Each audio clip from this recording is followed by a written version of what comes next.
नमस्कार, मैं हूं संदीप चौधरी। आज सीधा सवाल की शुरुआत मैं कुछ तस्वीरों के साथ करने वाला हूं।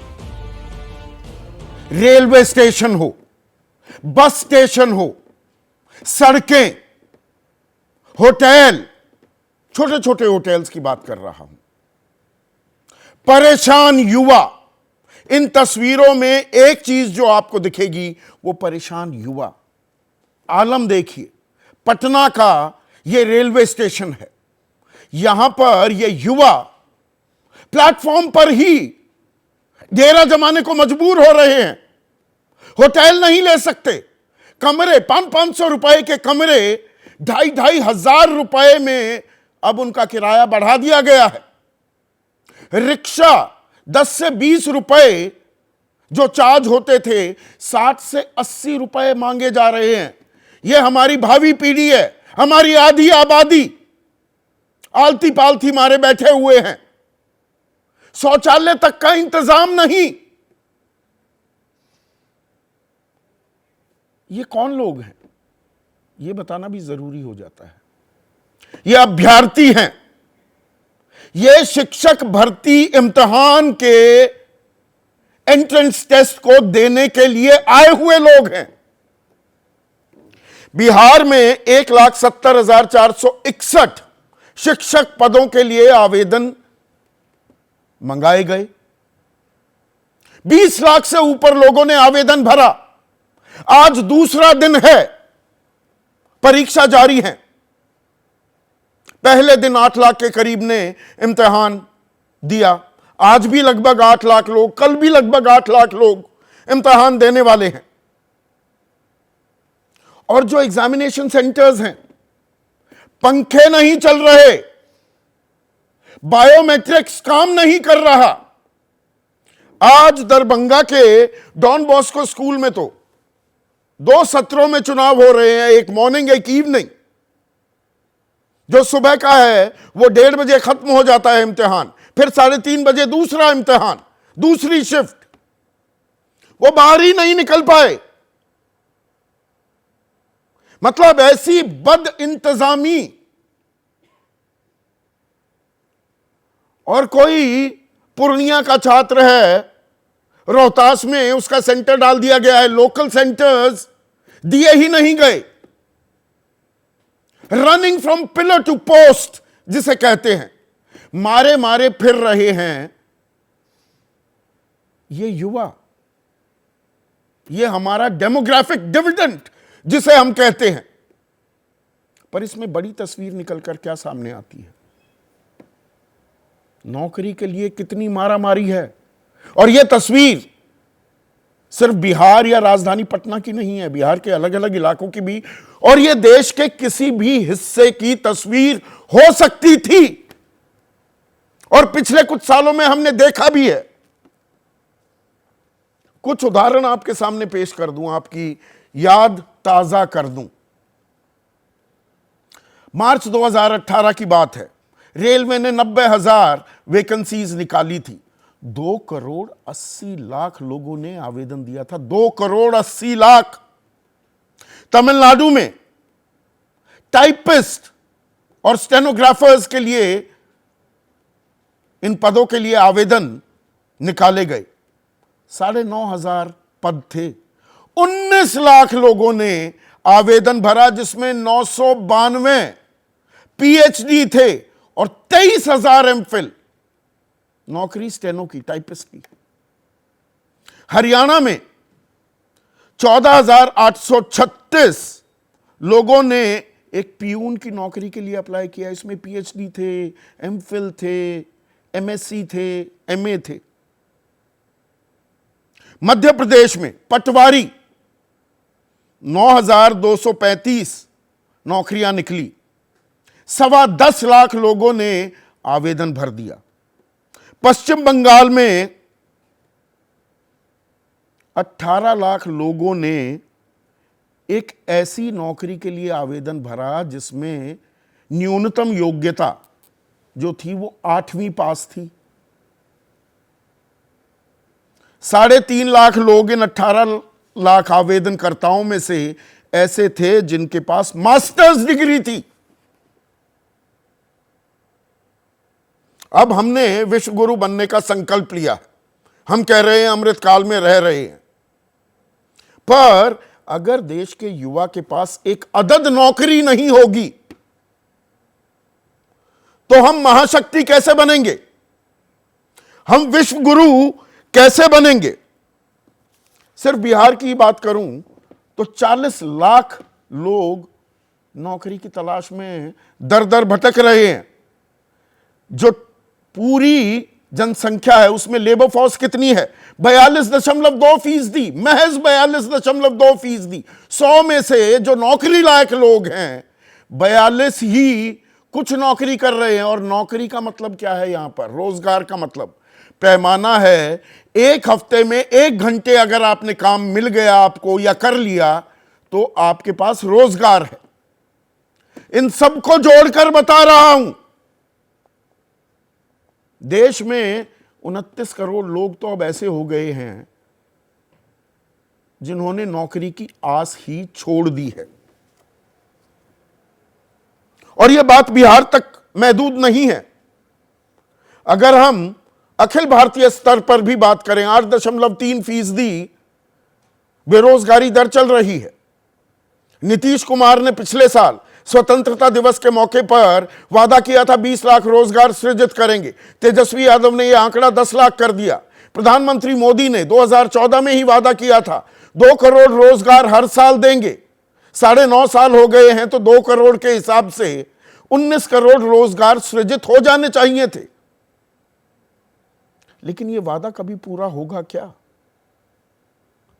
रोजगार के नाम पर फिर मुद्रा लोन और जनधन खातों का आंकड़ा बता दिया जाता है। केंद्र सरकार में भी 40 लाख नौकरियां हैं कुल मिलाकर और 9,64,000 पद खाली पड़े हैं। कुछ महीनों पहले प्रधानमंत्री ने कहा कि 18 महीने में हम 10 लाख नए रोजगार देंगे, नौकरियां देंगे। वो तो दरअसल जो ये खाली पड़े पद हैं उनको भरने की कवायद मात्र है क्या? ये ऊंट के मुंह में जीरा है क्या? इससे काम चल जाएगा क्या? और जो हम इस देश के डेमोग्राफिक डिविडेंड की बात करते हैं वो कहीं लायबिलिटी में कन्वर्ट तो नहीं हो जाएगा। और डेमोग्राफिक डिविडेंड की जब बात होती है तो कुछ आंकड़े यहां पर आपके सामने साझा करने जरूरी हो जाते हैं। हमारी जो जनसंख्या है,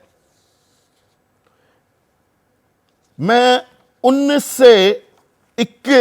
से 28 साल की जो उम्र के लोग हैं उनका जिक्र करता हूं।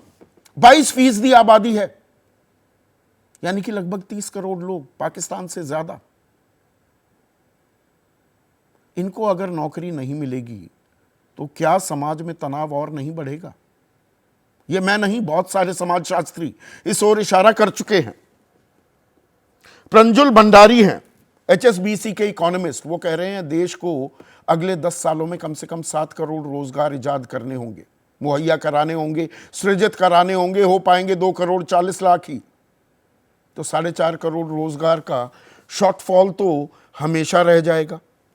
2014 से 2022 के बीच 22 करोड़ 5 लाख लोगों ने नौकरी, सरकारी नौकरी के लिए आवेदन दिया। इसे गौर से सुनिएगा, 22 करोड़ 5 लाख।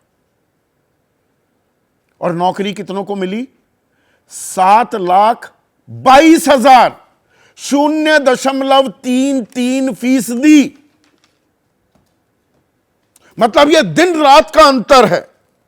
यह ऐसी खाई है, इसे हम कैसे पाटेंगे और इसके लिए क्या हम गंभीर हैं भी, यह अपने आप में एक बहुत बड़ा सवाल हो जाता है। और कौशल विकास के नाम पर हम क्या कर रहे हैं, इस पर तो मैं आऊंगा आगे। सरकारें वादा कर देती हैं, दुनिया भर की रेवड़ियां बांटी जाती हैं। जी बेरोजगारी भत्ता दे देंगे, आपको मुफ्त में बिजली दे देंगे, 5 किलो अनाज दे देंगे, स्मार्टफोन दे देंगे, स्कूटी दे देंगे, बस में सफर मुफ्त दे देंगे। एक नौकरी दे दो, युवा को उसके अलावा किसी और चीज की दरकार ही नहीं है। उस ओर कोई भी राजनीतिक दल एक पुख्ता गेम प्लान, एक रोड मैप के साथ सामने आता क्यों नहीं दिखता है? इसी पर आज मैं चर्चा करने वाला हूं। ऐसे में आज का सीधा सवाल, बिना लार लपेटिए सवाल मैं पूछ रहा हूं, युवा की पुकार, नौकरी दे दो सरकार, और रोजगार का वादा ही रह गया है क्या? चर्चा में मेरे साथ बीजेपी के राजेश शर्मा, अर्थव्यवस्था को भली भांति समझते हैं और परखते भी हैं। शक्ति यादव युवा चेहरा हैं, आरजेडी के उनके राष्ट्रीय प्रवक्ता हैं। कांग्रेस के राष्ट्रीय प्रवक्ता आलोक शर्मा मेरे साथ जुड़ गए हैं। जेडीयू के राष्ट्रीय सचिव हैं, उनके प्रवक्ता भी हैं राजीव रंजन। माधव आनंद राष्ट्रीय प्रवक्ता हैं आरएलजेडी के, और ये कॉरपोरेट जगत में भी इनका अच्छा खासा दखल था। और साथ ही साथ सीवान से मेरे सहयोगी वीरेश पांडे भी जुड़ गए हैं। और जो तस्वीरें वीरेश मैंने दिखाई, पटना की तस्वीरें, बिहार के अलग अलग जगह, जो बदहवासी, जो बदइंतजामी और जो युवा को परेशानी हो रही है, उसकी बानगी मात्र थी। आपके साथ कुछ अभ्यर्थी भी हैं, जरा इनकी आप बीती सुनवाइए, क्या कुछ हुआ है इनके साथ। ये पढ़े लिखी पीड़ित हैं, ये बेरोजगार हैं और ये अभ्यर्थी हैं, और इनका कसूर इतना है कि ये चाहते हैं कि इन्हें नौकरी मिले। और बहुत दूर दूर से आए हुए, खासकर यूपी से, बिहार के, मध्य प्रदेश से, गुजरात, महाराष्ट्र से आए हुए लोग हैं। और प्रयागराज जो उत्तर प्रदेश में परीक्षा जो होती है उसका सबसे बड़ा हब है, वहां से आई हुई कुछ लड़कियां, उन्हीं से बात कर लेते हैं। बताइए क्या समस्या है आपकी?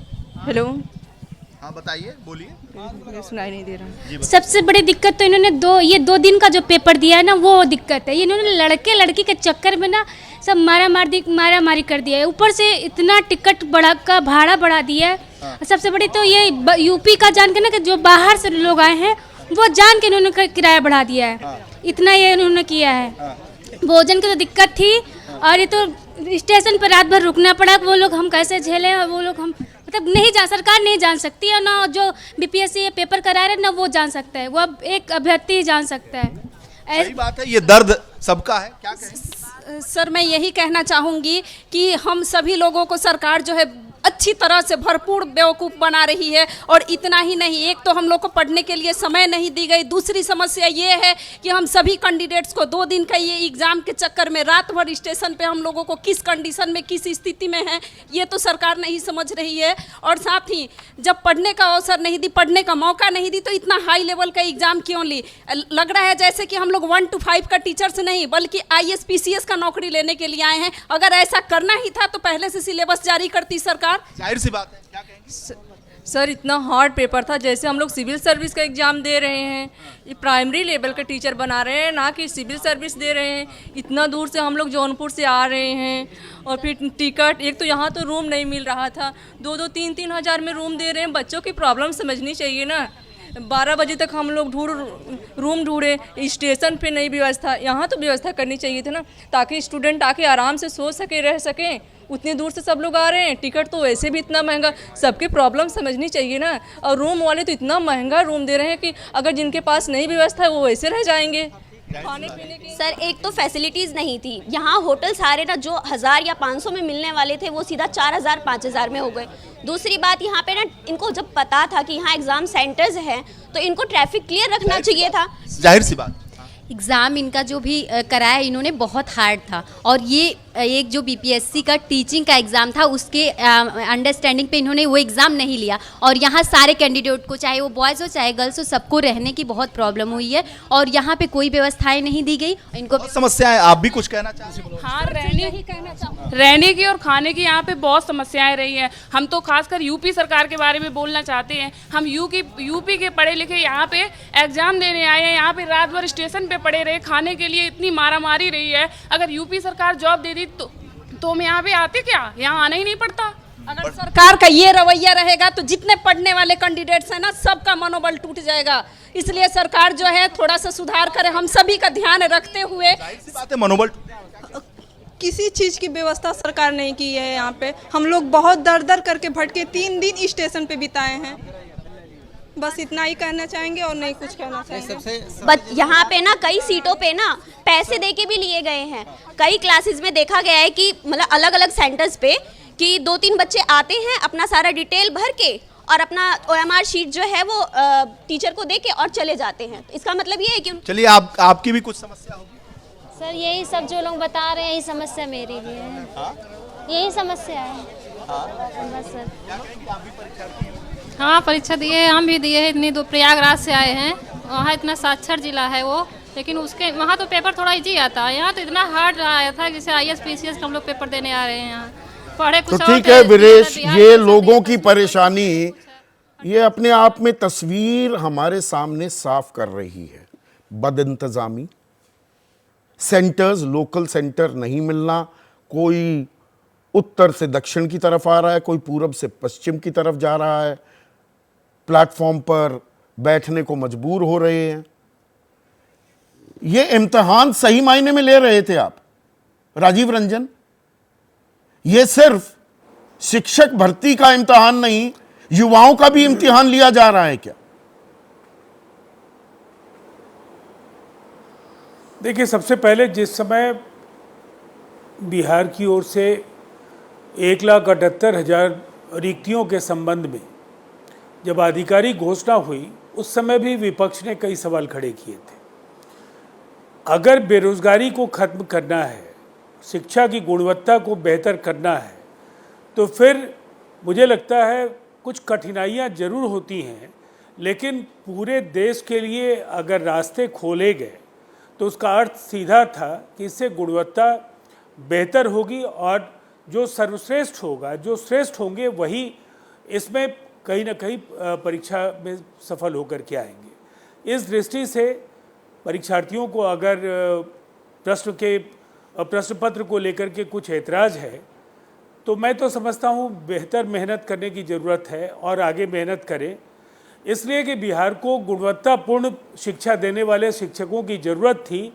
शिक्षा के गुणवत्ता को लेकर के पहले भी कई सवाल खड़े हुए थे। शिक्षा की गुणवत्ता की बात नहीं है, इंतजामों के गुणवत्ता की बात है। राजीव रंजन, अभ्यर्थी आ रहे हैं, लोग आ रहे हैं इम्तिहान देने के लिए, मतलब प्लेटफॉर्म पर सोना पड़े, बस स्टेशन पर सोना पड़े, रिक्शा का किराया 10-20 वाला 60 से 80 हो जाए, होटल के कमरे वो ले ही ना पाएँ, इतने दाम बढ़ जाएं, लोकल सेंटर्स ना दिए जाएं, ये तो उनकी राह पथरीली करने वाली बात है। ये किस बात का इम्तिहान? इम्तिहान लो, वो कठिन भी हो, मुझे वो मेरा सवाल ही नहीं है।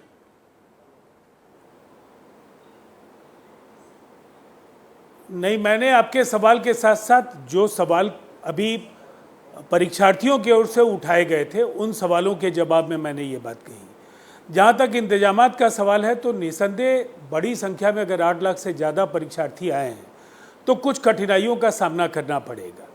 और ये देश में जहाँ भी इसके पहले परीक्षाएं हुई हैं, जहाँ बड़ी संख्या में लोग जाते हैं, वहाँ उन्हें इन कठिनाइयों का सामना करने के लिए मानसिक रूप से तैयार होना होता है।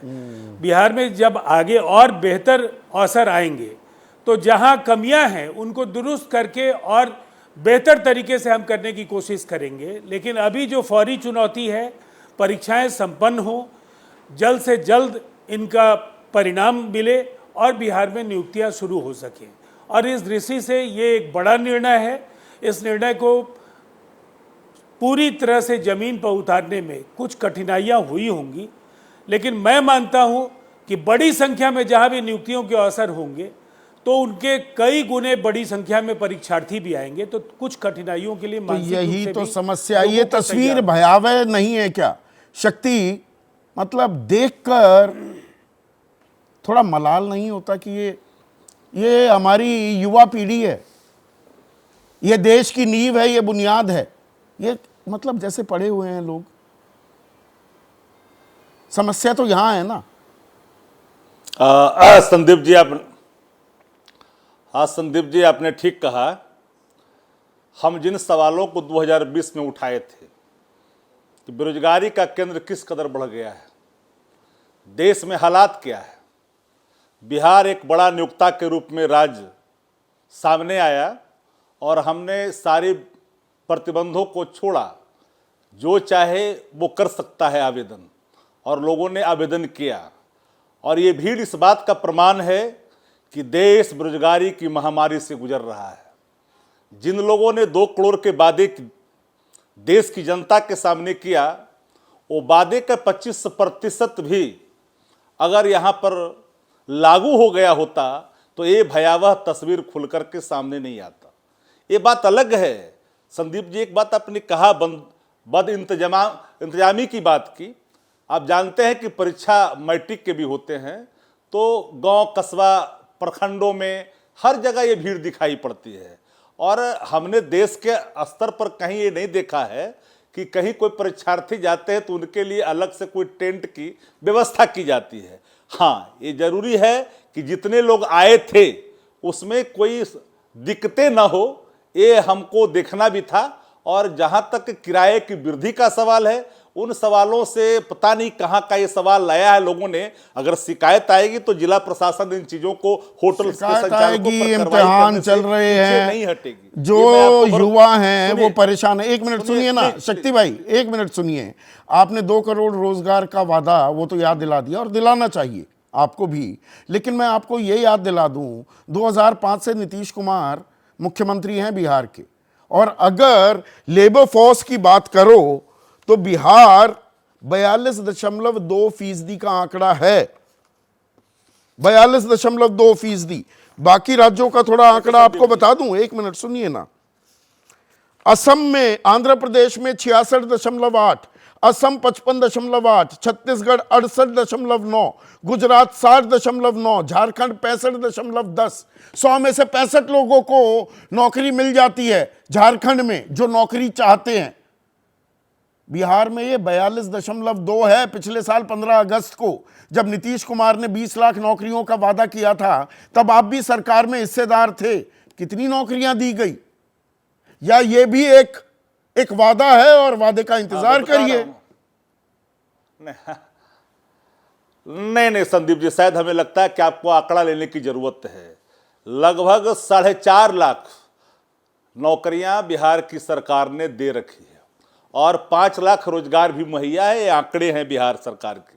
और हमने 2 साल भारतीय जनता पार्टी ने इस राज्य का बर्बाद किया, पार्ट ऑफ द गवर्नमेंट की भूमिका में थी। ये बात सही है कि हम 1 साल पहले सरकार के पार्टनर हम बने हैं, और हमने अपनी प्रतिबद्धता को दोहराई है कि भाई जो हालात है देश के अंदर में, बिहार उससे अलग नहीं है। बेरोजगारी का केंद्र बनते जा रहा है। युवा जिस रास्ते को अख्तियार कर रहे हैं, तो निश्चित तौर पर युवाओं को अवसर देना पड़ेगा। और हमने सिर्फ रोजगार दिया नहीं है, हम और पदों का सृजन के दिशा में आगे बढ़ चुके हैं। लगभग 1.5 लाख पद हमने स्वास्थ्य विभाग में सीधे सृजित किया है पदों को, और वह भी जल्द उसको वैकेंसियां निकलने वाली है।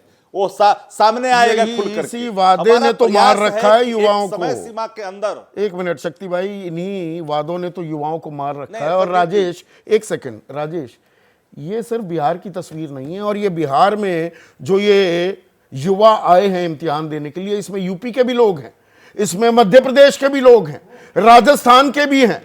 यूपी और मध्य प्रदेश में आपकी भी सरकार है। यह दरअसल भारत की तस्वीर दिख रही है क्या हमें, कि युवा कैसे एक अदद नौकरी के लिए परेशान घूम रहा है, कि कहीं मिल जाए वहीं जाने को तैयार है। एक पीएचडी पटवारी की पियून की नौकरी के लिए अप्लाई करने को भी तैयार है। देखिए, ये भीड़ देख करके ये समझ में आता है कि वहाँ अरेंजमेंट नहीं हुए थे। दुर्भाग्यपूर्ण है, बहुत ज़्यादा लोग आए।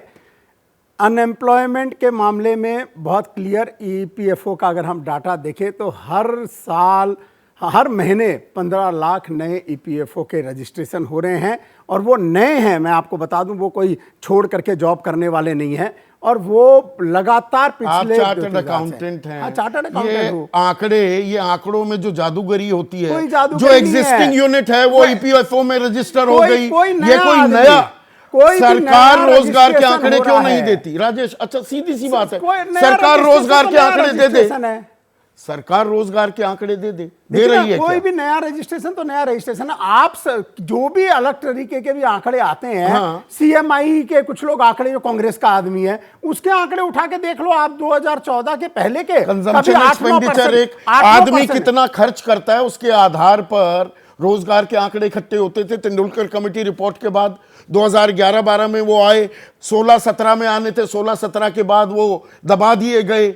उसके बाद कोई सरकार ने औपचारिक तौर पर, आधिकारिक तौर पर रोजगार का आंकड़ा जारी किया है क्या? देखिए मैं आपको बताऊं, ईपीएफओ तो सबको ही मानते ही हैं, और ये तो हर ईपीएफओ महीने कैसे के आंकड़े नहीं होते हैं, मानेंगे? कभी ऊपर जाता है, देखिए कभी कोई नीचे एक जाता चीज है। मानने की जरूरत नहीं है, ईपीएफओ हर महीने दर महीने बढ़ा है। आप 2022 का मैं सारे महीने का देखा था, हर महीने का एवरेज 15.75 लाख है। अगर मैं पूरे साल का एवरेज लगाऊं तो अगर हम 15.75, तो साल के 1.5-2 करोड़ की नौकरी अभी फॉर्मल सेक्टर से जनरेट हो रही है। उसको छोड़ करके आप हमने जो कैपेक्स का खर्चा किया है, कैपेक्स कोई टाइम पे इसे व्हाट अबाउट री कहते हैं। 1 लाख करोड़ रुपए हुआ करता था। अभी जनधन खातों का भी जिक्र कर दीजिए, जनधन नहीं, और मुद्रा लोन का भी। कैपेक्स की बात नहीं करोगे, कैपेक्स से रोजगार नहीं है, पूरे 40 लाख नौकरियां हैं केंद्र में, 9,64,000 खाली पड़ी हैं, अच्छे स्टेशनों पे चल रही है। आप कैपेक्स की बात नहीं करोगे, नई ट्रेन चालू हो रही है, नई सड़कें बन रही है, उसकी कोई जिक्र नहीं होगा। अरे कैपेक्स जहां 1 लाख करोड़ हुआ करता था, वो आप स्टार्ट करके आंकड़ा बताता हूं, 3.1, 3.4, 4.3, 5.9, 7.28, 10 लाख करोड़ कैपेक्स का खर्चा। ये देश आगे बढ़ रहा है, ये देश तरक्की कर रहा है, और मैं देशवासियों को बधाई दूंगा चंद्रयान की, और हमारे प्रज्ञानता के चेस की भी बधाई दूंगा। एक मैं थोड़ा सा आंकड़ा, सरकार का ही आंकड़ा दे देता हूं। मिनिस्ट्री ऑफ स्किल डेवलपमेंट, सरकार ने ही माना था 2014-15 में कि 40 करोड़ की जो हमारी वर्कफोर्स है, यानी कि जो लोग काम करते हैं, उनमें 29 करोड़ 82 लाख अनस्किल्ड हैं, कौशल नहीं है उनके पास। फिर कौशल विकास मंत्रालय बनाया गया, ठीक है। स्किल मिनिस्ट्री ने 2018-19 में 20,40,206 लोगों को प्रशिक्षित किया। इसमें नौकरी लग गई 7,04,000, 35% का आंकड़ा, बड़ा अच्छा आंकड़ा। फिर 2019-20 में 45 लाख के करीब लोगों को प्रशिक्षित किया, 6 लाख की लगी, 13%। 20-21 में ये 19 लाख पर आ गया आंकड़ा, 2 लाख की नौकरी लगी, 11%। यही आंकड़े को क्लैरिटी नहीं है। क्लैरिटी कहां मैं देता हूं? स्किल मंत्रालय को क्लैरिटी दीजिए ना, मंत्रालय तो सरकार का है। आपको क्लैरिटी ये देता हूं, ये जो स्किल्ड लोग हैं ये आत्मनिर्भर होने की तरफ चल रहे हैं, सेल्फ बाकी अनस्किल्ड हैं। नहीं, आज आपको बताऊं, ये जो स्किल हो रहे हैं उसके बाद में मुद्रा लोन ले रहे हैं, और आज के दिन रोजगार पैदा तक कर रहे हैं। 40 करोड़ का आंकड़ा है जो मुद्रा लोन दिए गए हैं। 40 करोड़ में से 95% लोगों को शिशु लोन दिए गए हैं, यानी कि 50,000 से कम। गलत हो आंकड़ा तो बताइए। 50,000 रुपए भी, 50,000 से कम में सारी उम्र के लिए नौकरी का इंतजाम हो जाता है, रोजगार का इंतजाम हो जाता है। काम शुरू कर सकता है, एक आदमी स्वाभिमान से जी सकता है। आप 40 करोड़ लोगों को लोन मिलना बहुत बड़ी चीज है, ऐसा कभी भारत में रोजगार के आंकड़ों में, क्योंकि आप इकोनॉमिस्ट भी हैं राजेश भाई, सेल्फ एम्प्लॉयमेंट एक हफ्ते में 1 घंटे काम कर लो तो आपको माना जाता है कि सेल्फ एम्प्लॉयड है। एक हफ्ते में 1 घंटे काम कर लो। नहीं कर रहा, मैं बता रहा हूं, एक आदमी जिसको 50,000 भी मिल रहा है, वो काम कर रहा है और धीरे धीरे बढ़ रहा है, वो आगे बढ़ता जाएगा और लोगों को भी जनरेट करेगा, और शुरुआत होने की भी जरूरत है। शुरुआत कर दी गई। आलोक शर्मा यहाँ पर, राजेश 1 मिनट रुकिए ना, अब उनकी भी बारी है कि शुरुआत कर दी गई है, मुद्रा लोन दिए जा रहे हैं, ईपीएफओ के आंकड़ों का जिक्र कर रहे हैं। यहाँ पर कहां है बेरोजगारी? जब आंकड़ा हर महीने बढ़ रहा है, ईपीएफओ में पंजीकरण बढ़ रहा है, तो फिर दिक्कत कहां है? देखिए, मुझे लगता है ईपीएफओ के आंकड़े कैसे बढ़ते हैं और कैसे बढ़ाए जाते हैं, ईपीएफओ के इंस्पेक्टर को कैसे डराया धमकाया जाता है, कहा जाता है एक यूनिट में जाइए, जहाँ जहाँ रजिस्ट्रेशन नहीं है सबका रजिस्ट्रेशन कीजिए, हमें आंकड़े दिखाने होते हैं। पार्लियामेंट में सवाल पूछा गया है, लेकिन ईपीएफओ के आंकड़ों से अगर बेरोजगारी दूर होती तो सभी दूर कर लेते उसको। बहुत हुई महंगाई की मार, अब की बार उनकी सरकार, अब अमृतकाल चल रहा है, विश्वगुरु बन गए, हम बेकार का डिस्कशन कर रहे हैं। मुझे लगता है कि जिस तरह से तमाम जो सेक्टर्स थे जो रोजगार देते थे, उनका सबका तो भट्टा बैठा हुआ है। बड़े बड़े सेक्टर्स देखिए आप, एक्सपोर्ट सेक्टर, मोदी जी के 4 महीने छोड़ दीजिए, एक्सपोर्ट सेक्टर जो बैलेंस ऑफ पेमेंट है वो नेगेटिव है। मैन्युफैक्चरिंग सेक्टर पिछले 1 साल में 7 से 8 बड़े बड़े ऑटोमोबाइल इंडस्ट्री हिंदुस्तान छोड़कर चले गए। कोरोना के बाद से एमएसएमई की हालत खराब है। पहले तो 2 साल 3 साल तक कोरोना का ही गीत गाते रहे ये लोग, लेकिन उससे कोरोना से पहले भी अगर देखें तो हाईएस्ट 45 साल की बेरोजगारी दर आई थी, लेकिन उसको मानने को तैयार नहीं थे। टेक्सटाइल सेक्टर बांग्लादेश ने हमें पीट दिया, लेकिन हम तो विश्व गुरु बने बैठे हैं, अब हमें किसी चीज़ की आवश्यकता नहीं है। मुझे लगता है कि मोदी जी को सबसे पहले इनकी सरकार को मानना होगा कि 2 करोड़ रोजगार देने का जो वायदा था, हालत यह है कि आपने करोड़ों लोगों का रोजगार छीन लिया। पिछले साल 8 जून को 4 बड़े केंद्रीय मंत्रियों ने प्रेस कॉन्फ्रेंस की थी 8 जून को कि 1 साल के अंदर 10 लाख रोजगार देंगे।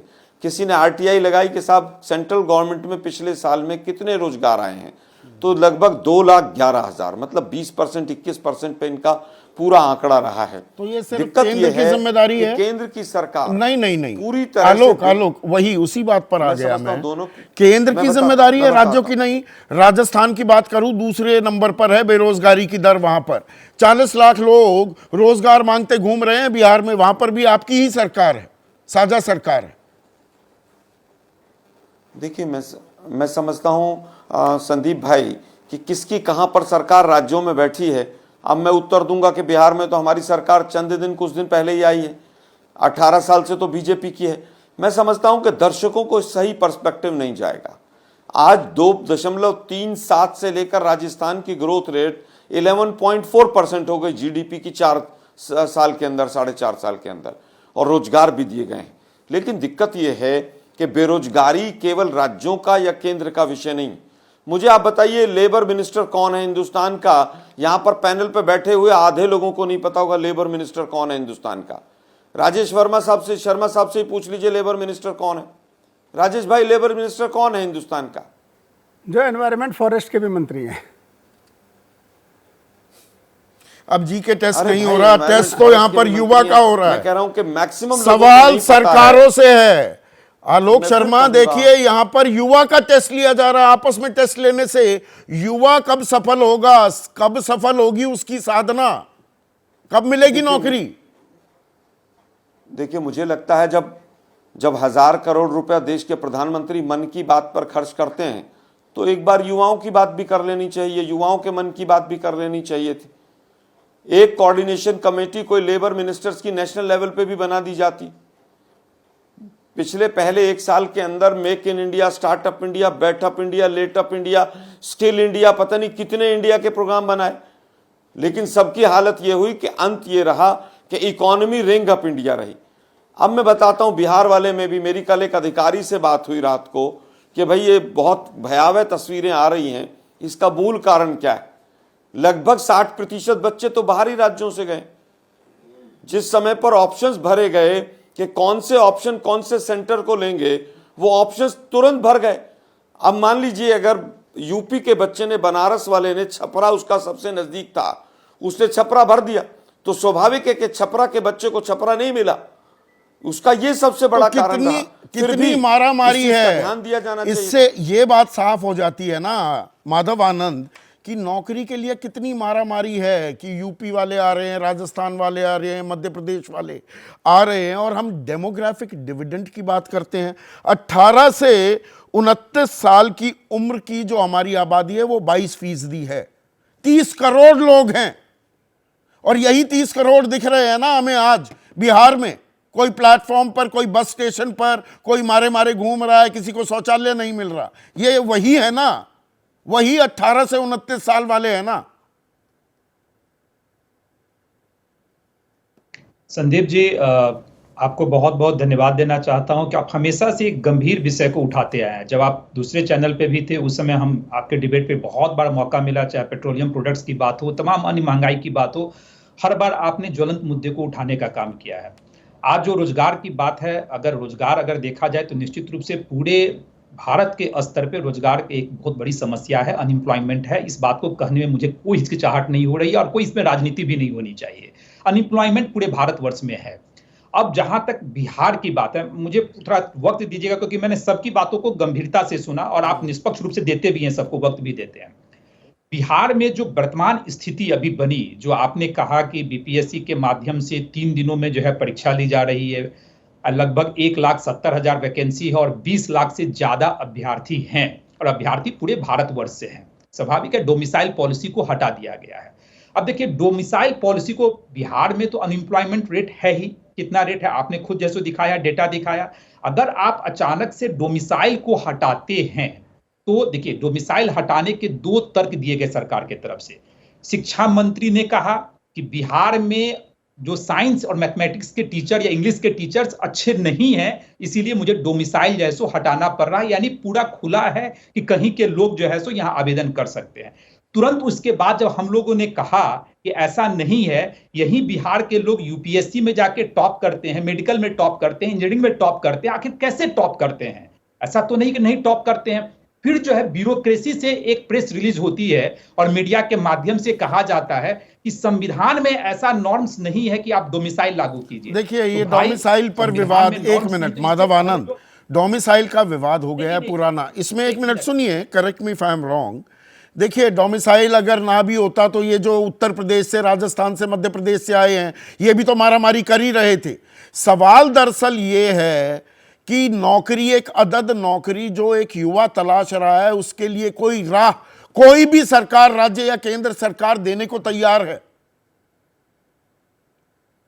मैं बता रहा हूं वही देखिए, तो सरकारी क्षेत्र में नौकरियों का सृजन तो नहीं के बराबर है, चाहे बिहार हो, चाहे पूरे भारतवर्ष लेवल पे या कि तमाम अन्य स्टेट हो। सरकारी क्षेत्र में नौकरियां बहुत लिमिट है और आदरणीय नीतीश कुमार जी और तेजस्वी जी क्या कर लेंगे आपको ही पता है। बिहार सीमित संसाधनों वाला प्रदेश है, कितने रोजगार सृजन कर लेंगे? 20 लाख का उन्होंने वादा किया था, आपको ही पता है कितना उन्होंने किया है और कितना कर पाएंगे, हम सब लोग को पता है। उसमें बहुत ज्यादा जाने की जरूरत नहीं है। देखिए रोजगार का सृजन होता है प्राइवेट सेक्टर में, जो हमेशा मैं आपके माध्यम से और आपके सारे डिबेट में हमेशा करता हूं प्राइवेट सेक्टर से। अब प्राइवेट सेक्टर कहां आते हैं? बिहार में कोई भी जो इंडस्ट्रियलिस्ट होता है वो ही इन्वेस्टमेंट करता है जहां उसको लगता है कि मेरी पूंजी पूरी तरह जो है सो एक क्या है, सेव है, यानी पूरी तरह सुरक्षित है, सेफ है। बिहार में जो शुरू से चाहे लालू यादव जी के राज में हो या अभी जो भी महागठबंधन की सरकार है, लालू नीतीश जी की सरकार है, तेजस्वी और नीतीश जी की सरकार है, लॉ एंड ऑर्डर एक बहुत बड़ा फैक्टर होता है। जब तक पूंजी निवेश तभी आ पाएगा, जब पूंजी तभी लोग लगाएंगे जब मैं आश्वस्त रहूंगा कि मेरी पूंजी पूरी तरह बिहार में सुरक्षित है। लेकिन बिहार में जो स्थिति शुरू से बीच में आदरणीय नीतीश कुमार जी ने जरूर कोशिश अहम की। पॉइंट उठा रहे हैं, प्राइवेट सेक्टर में रोजगार ज्यादा सृजित हो सकते हैं, लेकिन प्राइवेट सेक्टर को लेकर भी हम नौकरी के नाम पर मजदूरी दे रहे हैं क्या? मैं बहुत गंभीर सवाल पूछ रहा हूं। अनस्किल्ड वर्कफोर्स हम इकट्ठा कर रहे हैं क्या? जो हमारे पढ़े लिखे युवा हैं, क्या उन्हें सही मायने की नौकरी भी मिल पा रही है क्या? इसलिए स्किल मंत्रालय के मैंने आंकड़े भी दिखाए थे। इस चर्चा को आगे बढ़ाऊंगा, माधव आप ही के पास आने वाला हूं। युवा की पुकार, बल्कि कहूं गुहार, नौकरी दे दो सरकार। और ब्रेक से पहले सही बात कह रहे थे माधव आनंद कि सारी नौकरियां सरकार नहीं दे सकती, प्राइवेट सेक्टर दे रहा है। अब देखिए 22 करोड़ 5 लाख लोगों ने अप्लाई किया सरकारी नौकरियों के लिए 2014 से 2022। 7,22,000 को नौकरी मिली, 0.33%।